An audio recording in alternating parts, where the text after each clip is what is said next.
ഇത് മാസ് മോട്ടോഴ്സിൽ നിന്നാണ് നമ്മുടെ ഹോണ്ട ആക്റ്റീവയുടെ ഹെഡ് ഡീകാർബണൈസിങ് ചെയ്യാൻ വേണ്ടി. ഹെഡിനകത്ത് കരി കൂടിയിട്ട് വണ്ടി ഇടയ്ക്ക് കംപ്രഷൻ ലോ ആവണം, അതേപോലെ തന്നെ ഇടയ്ക്ക് വണ്ടി ഓഫായി പോകുന്ന കംപ്ലയിൻറ്റ്, സ്ലോ സ്പീഡിൽ നിൽക്കാത്ത കംപ്ലയിൻറ്റ്. അപ്പോൾ അത് കൂടുതലായി കഴിഞ്ഞപ്പോൾ നമ്മളിപ്പോൾ അത് ഹെഡ് ഡീകാർബണൈസിന് വേണ്ടിയിട്ട് അയച്ചിട്ടുണ്ട് കേട്ടോ. അപ്പോൾ നിലവിലത് അഴിച്ച് ചെക്ക് ചെയ്യുന്ന സമയത്ത് നമുക്ക് അതിൻ്റെ കംപ്ലയിൻറ്റ് വന്നതിൻ്റെ ഒരു റീസൺ എന്ന് വെച്ചാൽ നമുക്ക് ഈ എൻജിൻ ഹെഡിൽ വന്ന ആ പെട്രോൾ കത്തുന്ന കാർബൺ ഫുള്ള് പുറത്തേക്ക് പോവില്ല. അത് ഇങ്ങനെ ഇതേപോലെ കരി പിടിച്ചോണം അതിൻ്റെ ഉള്ളിൽ പിസ്റ്റൺമേയും വരും. അതേപോലെ തന്നെ ഇതിപ്പോൾ ജസ്റ്റ് നമ്മളൊന്ന് ക്ലീൻ ചെയ്തൊന്ന് ഉരച്ച് ക്ലീനാക്കി അതിൻ്റെ ഇത്രയും കട്ടിയിലുണ്ടായിരുന്നു കേട്ടോ. അപ്പോൾ അതൊന്ന് നമ്മൾ ഫുള്ളായിട്ട് അഴിച്ച് ക്ലീൻ ചെയ്ത് റീസെറ്റ് ചെയ്യും. അതേപോലെ തന്നെ വാൽവിൻ്റെ ഭാഗം നോക്കുമ്പോൾ ഈ വാൽവ് വന്ന് കൃത്യമായിട്ട് അടയുന്ന ഈ ഭാഗത്ത് വന്നിട്ട് കയറ്റി നിൽക്കും.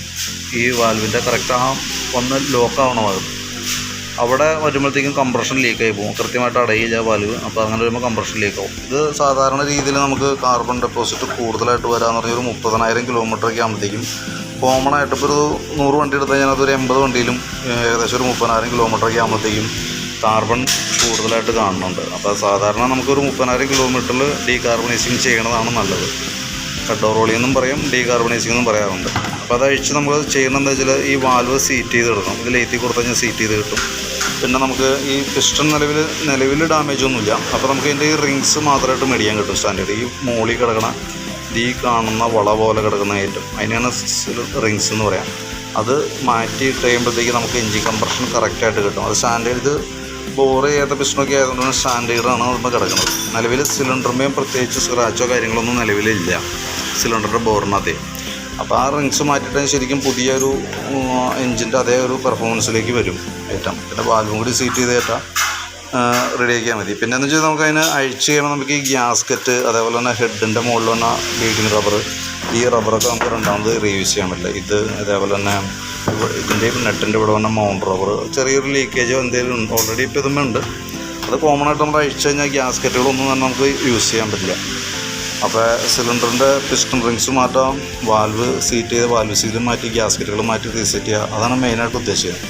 പിന്നെ എന്ന് വെച്ചാൽ ഇതുമ്പോൾ കിടക്കുന്ന ഫിൽറ്റർ, എയർ ഫിൽറ്റർ എന്ന് പറഞ്ഞാൽ ഒരു കുറഞ്ഞ അമ്പരിയുടെയാണ്, ഒരു ചാത്തനാണ്. അത് ഫുള്ള് ബ്ലോക്കാണ് കേട്ടോ. അപ്പോൾ എയർ ഫിൽറ്ററും പ്ലഗും കൂടി നമ്മൾ കൂട്ടത്തിൽ മാറുന്നുണ്ട്. പ്ലഗ് കഴിഞ്ഞ ദിവസം മാറ്റിയിട്ടായിരുന്നു. അപ്പോൾ അതുകൊണ്ട് തന്നെ പ്ലഗ് നമുക്ക് മാറ്റേണ്ട ആവശ്യം വന്നില്ല.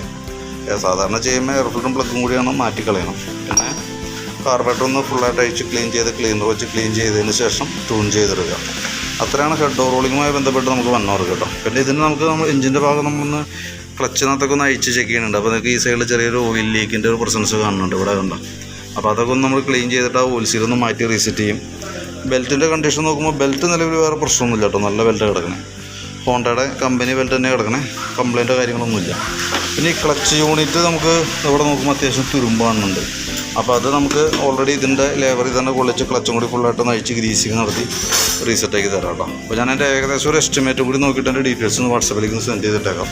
അപ്പോൾ ചെയ്യുന്ന വർക്കിൻ്റെ ഡീറ്റെയിൽസ് ഇത്രയും കേസുകളാണ് നമ്മൾ ഇതുമായി ബന്ധപ്പെട്ട് ഹെഡ് ഓവറോളിങ്ങിന് വേണ്ടിയിട്ട് ചെയ്യേണ്ടി വരുന്നത് കേട്ടോ. അപ്പോൾ ഞാൻ എൻ്റെ ഒരു എസ്റ്റിമേറ്റ് വാട്സാപ്പിലേക്ക് ഇട്ടേക്കാം. ഓക്കെ.